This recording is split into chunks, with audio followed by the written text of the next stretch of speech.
Hello everyone and welcome to another session of Let's Make and Learn. It's episode 9 of the Letters of the Alphabet series, and we will be making some yummy delicious ice cream today. So without any further ado, let's make and learn.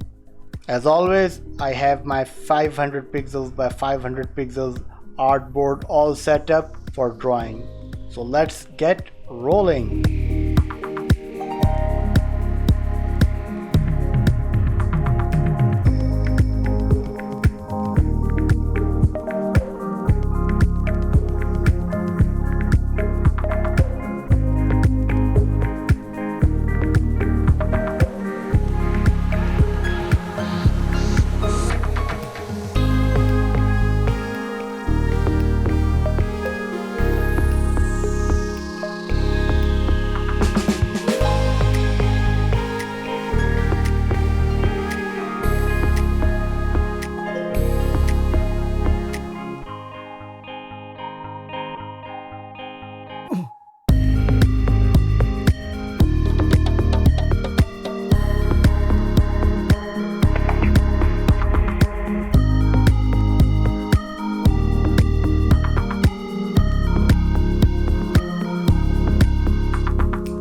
And this is it for today's make.